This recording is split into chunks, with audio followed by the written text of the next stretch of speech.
The heat coming off the tarmac shimmered in the distance, making the line of helicopters look as if they were wavering in a mirage. Somewhere above, the desert sun burned without mercy, baking the air until every breath felt like it had passed through an oven. The Apache AH-64 sat like a resting predator, all matte black angles and silent menace, its chain gun hanging slightly downward, still streaked with the carbon smudge of last night's sortie. A young woman in a worn olive green coverall crouched near the front landing gear. Her sleeves were rolled up, her hair tied back loosely, strands escaping to frame her focused face. In one hand, she held a rag already stained with oil and grime, in the other, a long-handled brush she used to work at the stubborn soot clinging to the gun's feet assembly. She wasn't humming. She wasn't chatting with anyone. She worked with the quiet precision of someone who'd done this 100 times before, and someone who didn't particularly want to be noticed. Her name tag was missing.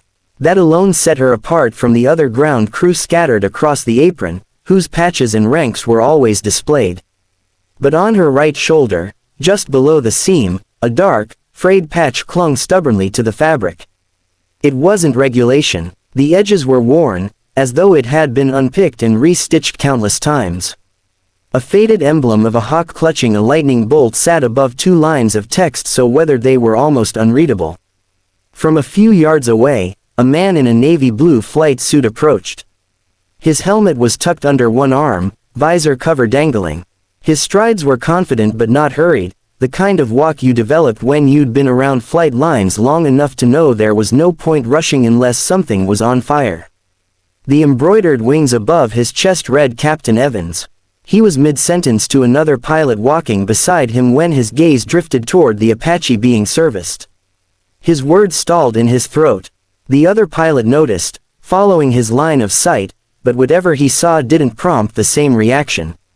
The man in blue stopped outright, his boots scuffing against the concrete. The girl didn't notice. She was too focused on loosening a stubborn pin in the gun's mounting. Her hands were steady, practiced. She wiped away grease with the edge of the rag, then leaned in closer, her eyes narrowing in concentration. "Hey," Evans called out finally, his voice casual at first.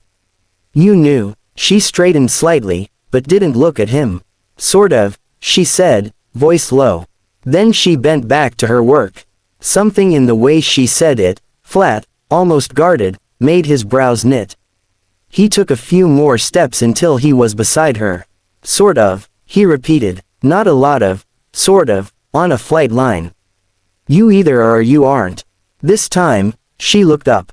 Her eyes were sharp, an unusual mix of green and gold, but they didn't linger on him. They flicked over his name patch, his wings, and then back to the weapon in front of her. Evans's gaze dropped to her shoulder.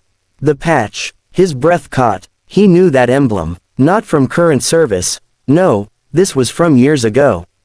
A unit that no longer officially existed, at least not under its old designation. A unit whose missions were whispered about in bars after too many drinks, the kind that never made it into official after-action reports. The Talon. The Bolt. The two barely visible lines beneath it. For a second, the sounds of the flight line seemed to fade. The whine of a power cart somewhere in the distance, the clank of tools, the occasional call of a crew chief, they all blurred into background noise as his mind raced. It wasn't possible. That unit had been decommissioned. Everyone had been reassigned. And he'd never seen her face in any of the grainy group photos or after-mission snapshots. But the patch was too exact to be a coincidence. "Where'd you get that?" His tone was sharper now. Her hand stilled, but she didn't answer right away. She folded the rag carefully, deliberately, as if buying herself a few seconds. When she finally spoke, it was quiet but steady. "It was given to me." "That's not just some souvenir," Evans pressed. "You know what that is." Her lips curved, not quite into a smile, more like the ghost of one. "Better than you think." There was no arrogance in her voice, just a statement of fact. And it unsettled him more than if she had bragged. Evans's eyes searched her face. She was young, mid-20s at most, but there was something in her expression, some weight, that didn't belong to someone fresh out of training. He'd seen that look before, in mirrors after deployments, in the eyes of people who had seen too much too soon. He opened his mouth to push further, but something in her gaze warned him off. Not fear, not defensiveness, something else, like she knew exactly how this conversation would go if he kept pushing, and she didn't have the patience for it. "You're cleaning my bird," he said finally, shifting tack. "Hope you know what you're doing." Her rag swiped one last streak of carbon from the metal. "If I didn't, your bird wouldn't have made it back last night." He blinked. "You were here for that." She nodded once, already moving to re-secure the panel she'd been working on. "You had a feed jam in the middle of your run. Didn't you notice?" Evans felt a chill creep up his spine. Yes, he had noticed. A half-second hiccup in the gun's rhythm, barely enough to throw off aim, but noticeable to anyone who knew the weapon intimately. His crew chief had told him it was nothing, that the post-flight checks were clean. Yet here she was, claiming she'd already fixed it, before he even knew her name. He watched her work for another moment, his mind running through possibilities. Maybe she was just an unusually good mechanic. Maybe the patch was a gift from someone in that old unit. But his gut told him otherwise. When she finished, she stepped back, wiped her hands on the rag, and tossed it into her tool bag. Without another word, she started to walk past him. "Hey," he called after her. "What's your name?" She paused, but didn't turn around. "You don't need it." And then she was gone, disappearing between two parked Black Hawks, leaving Evans standing beside his Apache, staring at the spot where she'd been, the question of that patch burning hotter than the midday sun. He didn't realize he was gripping his helmet tighter than necessary until the hard edge of the visor dug into his palm.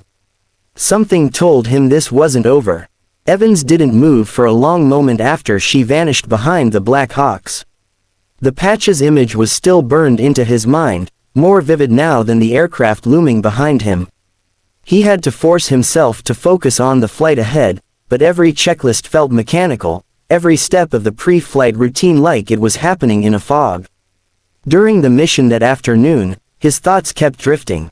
The Apache responded flawlessly, and the Chaingun's feed worked smoother than he could remember. No jams, no hiccups, nothing but perfect, lethal rhythm. He kept glancing at the weapon in the corner of his eye, as though the metal itself might hold an answer. By the time they landed and shut down, the sun was melting into the horizon, casting the whole airfield in a deep amber glow. Crew chiefs and mechanics bustled around, some already peeling off toward the mess hall. Evans unstrapped from the cockpit, swung down the ladder, and scanned the apron. No sign of her. He found the senior crew chief instead, a grizzled warrant officer named Hardin, who had been working Apaches since before Evans joined the army. "Hey, Hardin, who's the new wrench on our bird?" Hardin looked at him blankly. "New wrench? Yeah, olive coveralls, brown hair, works quiet, wears a patch on the right shoulder. That's not regulation." Hardin frowned. "You mean Anderson?" Evans shrugged. "I didn't get a name." The older man's frown deepened. "Anderson's been assigned here 3 weeks. No patch, though. Pretty sure she follows regs to the letter." "No," Evans insisted, "this was today, right before my sortie.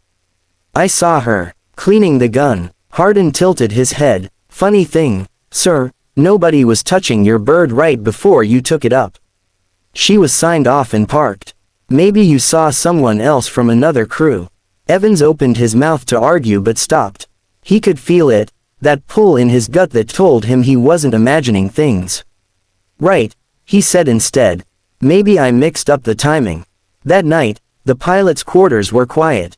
Evans sat on his bunk, the dim light catching the edges of the helmet resting beside him. The emblem on her patch kept replaying in his mind. It wasn't just an old unit insignia, it belonged to Task Force Sabre, a special operations aviation support detachment that officially didn't exist anymore. It had been dissolved after a classified mission overseas ended in disaster. The rumors said the survivors were reassigned, most in ways that ensured they'd never cross paths again. The emblem had become something like a ghost, a piece of history worn only in secret, a silent marker among those who'd been there. But she was too young. Or at least, she looked too young. And yet, The way she'd handled the gun, the quiet authority in her voice, it wasn't learned in a classroom. It was earned. The next morning, Evan skipped breakfast and went straight to the hangars. The Apache was there, but she wasn't.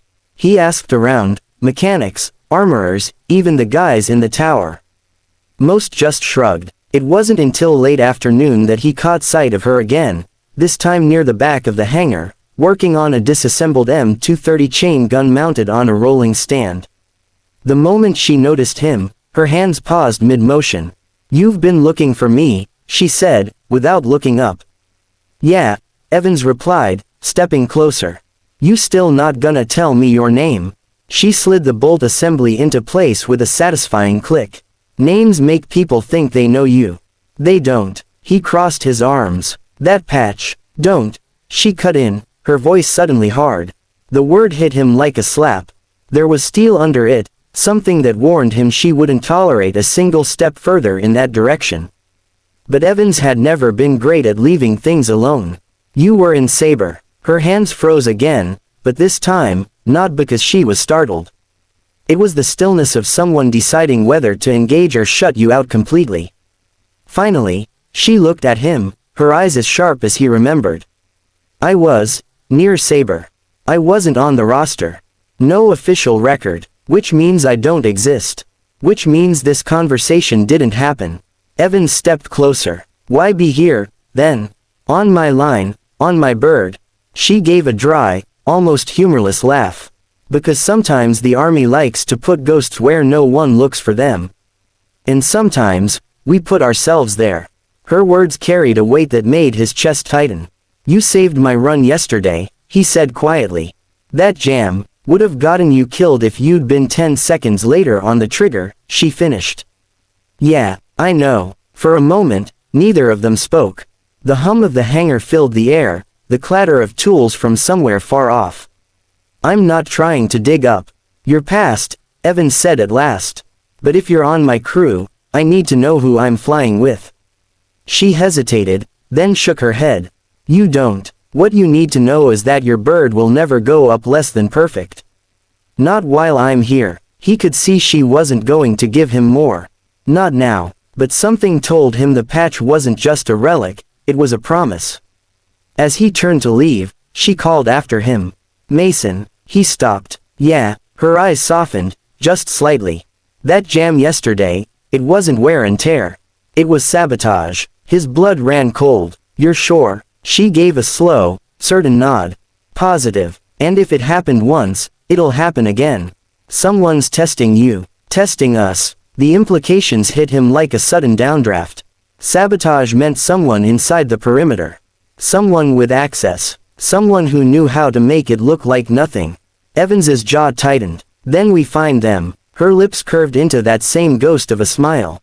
"Yeah, we will." And for the first time, he realized why she'd shown up out of nowhere, why she'd been cleaning his bird without being on the duty roster. She wasn't just here to fix Apaches. She was here for something bigger, something dangerous. Something that might get them both killed.